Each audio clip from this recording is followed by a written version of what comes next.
চোখ ধাঁধানো কেমন 14 প্রো, যার নামে কেমন রয়েছে, মানে বুঝতেই পারছেন ক্যামেরার রাজা। তার সাথে এআই জাদুতে নাইট ভিশন, স্টুডিও লেভেলের পোর্ট্রেট, এক কথায় ফটোগ্রাফি হবে সিগনেচার লেভেলের। শুধু কি তাই, স্ক্রোলিং বলুন, গেমিং বলুন কিংবা ব্রাউজিং বলুন, সেক্ষেত্রেও সিনেমাটিক একটা ফিল দিতে 144 হার্টজের ফাস্ট রিফ্রেশ রেট তো রয়েছে, যেটি বর্তমানে আমাদের দেশের অফিসিয়ালি একটা ভেরিয়েন্টে লঞ্চ হয়েছে 8256, যার প্রাইস অফিসিয়ালি রাখা হয়েছে 27,999 টাকা। প্রাইসটা আগেই বলে দিলাম আর কি। তবে এখন ফাইন করা যাক আসলে 27,999 টাকা এটা আসলে কতটা ভ্যালু ফর মানি হতে যাচ্ছে আপনাদের জন্য। সবকিছু নিয়ে আলোচনা হবে বিস্তারিত এই ভিডিওতে, তাই চ্যানেলে নতুন হলে চ্যানেলটি সাবস্ক্রাইব করে ভিডিওতে লাইক দিয়ে ভিডিওটি শুরু করা যাক। আর আমাদের ফেসবুক পেজ থেকে দেখে থাকলে অবশ্যই ফেসবুক পেজটি ফলো এবং ভিডিওতে লাইক এবং শেয়ার দিতে ভুলবেন না। যেহেতু স্মার্টফোনটির প্রধান বৈশিষ্ট্য হচ্ছে তার ক্যামেরা, তাই ক্যামেরাটাকে নিয়ে সর্বপ্রথম আলোচনা করে, যার ব্যাকে আমরা দেখতে পাচ্ছি ডিউল ক্যামেরা সেটআপ। তবে তিনটা দেখতে পাচ্ছেন, যে 3 নম্বর সেন্সরটা দেখতে পাচ্ছেন এটা সম্পূর্ণ খালি, যেখানে দেওয়া হয়েছে 50 মেগাপিক্সেলের LYT সনি 700C এর কিন্তু একটা সেন্সর, তার সাথে 8 মেগাপিক্সেলের একটি আল্ট্রা ওয়াইড। তাই এখানে অবশ্যই মেবি কমপ্লেন করার কোনো কিছু থাকবে।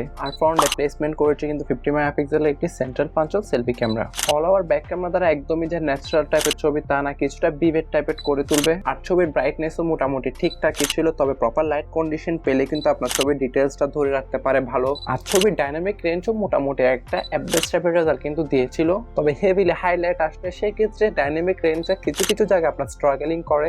আর ছবির শ্যাডো এরিয়াটুকুতে কিন্তু আপনার কন্ট্রাস্টের পরিমাণ কিছুটা বেড়ে যায়, ফলে অনেকের এটা আসলে ভালো লাগতে পারে, আবার অনেকের না লাগতে পারে। তবে ছবিতে কিছুটা শার্পনেসের কাটটি লক্ষ্য করা যায়। তবে হ্যাঁ, স্মার্টফোনটিতে লো লাইট কন্ডিশনে তোলা ছবিগুলো একটু বেশি আপনাদের পছন্দ হতে পারে, যার কিছু এক্সাম্পল স্ক্রিনেও দেখতে পাচ্ছেন। এক কথায় আপনার রাতকে দিন করেন আর কি, ছবিগুলো মোটামুটি ব্রাইট করে তুলে। তবে হ্যাঁ, ছবিগুলো তোলার পর নাইট মোডে কিন্তু ছবিগুলো তোলার পর কিছুক্ষণ স্মার্টফোনটি ধরে রাখতে হয়। তবে আহামরি ছবি যে আপনার শেক হবে তা না, কারণ ওআইএস থাকার ফলে এটা থেকে কিন্তু বাঁচা যাবে। আর ইভেন যারা পোর্ট্রেট লাভার রয়েছে, এখানে কিন্তু তাদের জন্য 3টা মোড দেওয়া হয়েছে, 24mm, 35mm এবং 15mm। এই 3টা মোডের মধ্যে আপনি 35 কিংবা 15mm এর ছবিগুলো তুলেই মেবি বেশি বেটার রেজাল্ট পাবেন। প্রথমত পোর্ট্রেটে 50mm দ্বারা ছবিগুলো তোলার পর আপনার ভালোই লাগবে যদি জুম না করেন আর কি, কারণ এখানে তো আপনার টেলিফটো জুম লেন্স দেওয়া হয় নাই, ফলে জুমটা আপনার ডিজিটাল ভাবে হয়। তারপরে আপনার যে ছবিটা দিবে এটা কিন্তু আপনাকে এআই প্রসেস করে দিবে। হ্যাঁ, যেহেতু নামে কেমন, এখানে শুধু এই ক্যামেরাতে করেছে তা না, তার সাথে ক্যামেরা শর্টকাটের জন্য কিন্তু এখানে সাইডে একটা ওয়ান ট্যাপ বাটন দেওয়া হয়েছে, যেটা আপনি ডাবল ক্লিক করলেই কিন্তু ক্যামেরা ওপেন করে ফেলতে পারবেন, যার ফলে আপনি সুপার স্পিডের ছবিগুলো তুলতে পারবেন। এক কথা যদি বলি, এখানে শাটার স্পিডটা খুবই ফাস্ট হয়ে যায়। আপনি চলন্ত ফ্যান করে যদি ছবি তুলেন, তাহলে সেখানে ছবিতে দেখবেন যে ফ্যানটিকে আপনার স্টপ করে দিয়েছে, যার ফলে অবশ্যই যারা স্ট্রিট ফটোগ্রাফি করেন তাদের জন্য এটা বেশি কাজ আসতে পারে। আর আল্ট্রা ওয়াইডের ক্ষেত্রে বলবো যে আপনি যদি প্রপার লাইট কন্ডিশনের ছবিগুলো তুলেন, তাহলে সেক্ষেত্রে মোটামুটি ভালোভাবে কিন্তু আল্ট্রা ওয়াইডটা ওয়ার্ক করে। আর সেলফি ক্যামেরা দ্বারা যদি সেলফিগুলো আপনার প্রপার লাইট কন্ডিশনে তোলা হয়, তাহলে সেক্ষেত্রে রেজুলেশন, শার্পনেস, ডিটেলস এগুলো কিন্তু মোটামুটি ভালোই ছিল। আর ব্যাক ক্যামেরা দ্বারা সর্বোচ্চ 2K তে 30fps ভিডিওগুলো শুট করতে পারলেও আপনি সর্বোচ্চ মজা পাবেন কিন্তু 1080p তে 30fps ভিডিওগুলো শুট করে, কারণ 2K তে ভিডিওগুলো শুট করার জন্য আপনার তেমন স্টেবল মনে হবে না। ডিজাইন নিয়ে আহামরি খুব কথা ভাড়াবো না, এটা স্ক্রিনেও দেখতে পাচ্ছেন। তবে টেকনোর যে প্রিভিয়াসলি রাউন্ড ক্যামেরা সেটআপ ছিল, সেখান থেকে সরে কিন্তু তারা ভার্টিক্যাল ক্যামেরা সেটআপে আসতে পেরেছে, মিন্স নতুন কিছু দেওয়ার চেষ্টা করেছে।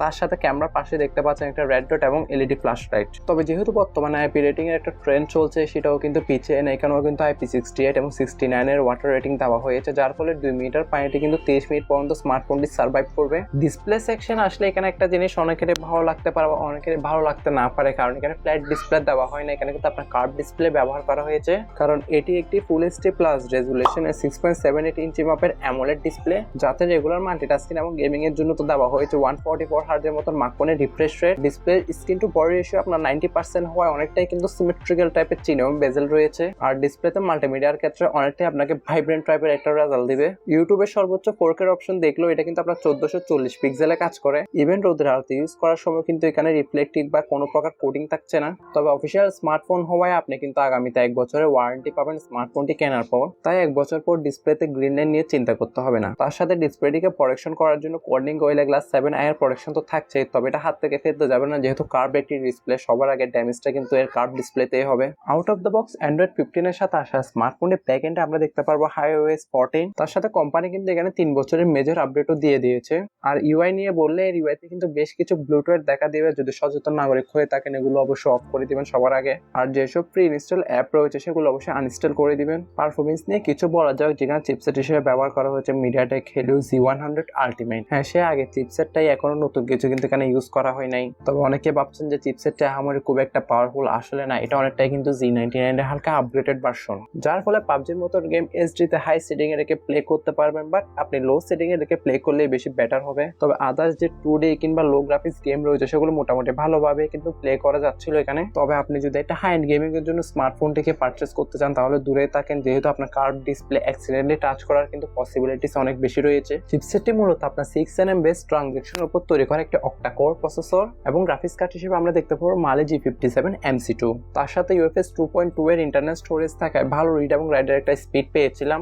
ইভেনের অন্তত স্কোর নিয়ে যদি কথা বলে তাহলে অনেকটা হেলিও Z99 এর মতনই মিস, আপনার সবকিছু যদি স্কোর চেক করেন পাশাপাশি জাস্ট 19 আর 20 এর মতন পার্থক্য আর কি। তবে আমার মতে এই প্রাইস পয়েন্টে কিন্তু আমরা এর থেকে ব্যাটারি একটা চিপসেট আশা করে থাকি, যেটিকে সম্পূর্ণ ব্যাকআপ করার জন্য 5200 mAh এর একটি ব্যাটারি থাকছে, তার সাথে 45 ওয়াটের কিন্তু একটা ফাস্ট চার্জার ব্রিক আপনার বক্সে দেওয়া হয়েছে, ফলে নর্মাল ইউজার টাইনে টুনে একদিনের মতো ব্যাটারি ব্যাকআপ ইজিলি পেয়ে যাবেন। তাই আমি বলবো যে ব্যাটারি কম্পাউন্ড নিয়ে কারো রিপোর্ট করার সম্ভাবনা থাকবে, যেহেতু 45 ওয়াটের ফাস্ট চার্জিং ব্রিকটা আপনাকে বক্সে প্রোভাইড করেছে, ফলে 1 ঘন্টারও কম সময়ের মধ্যে 0 to 100% চার্জ ইজিলি করে নিতে পারবেন। আর সিকিউরিটি সেকশন হিসেবে এখানে দেওয়া হয়েছে under display optical fingerprint sensor, তবে যেটার পজিশনটা আমার একটু নিচে মনে হয়েছে। স্মার্টফোনটি হাতে নিলে খুবই লাইট ওয়েট মনে হবে, কারণ 179 গ্রাম ওজনের সাথে আসা স্মার্টফোনটি থিকনেস করা হয়েছে কিন্তু 7.4 মিলিমিটার। ক্যামেরা ক্ষেত্রে সেখানে আমি একটা পয়েন্ট মিস করছি, আপনি কিন্তু স্মার্টফোনটি দ্বারা আন্ডার ওয়াটার ফটোগ্রাফি করতে পারবেন। তার সাথে এআই এই যুগে এতে বেশ কিছু কিন্তু আপনার এআই ফিউচার দেওয়া হয়েছে, আপনার AI DC portrait mode, circle to search,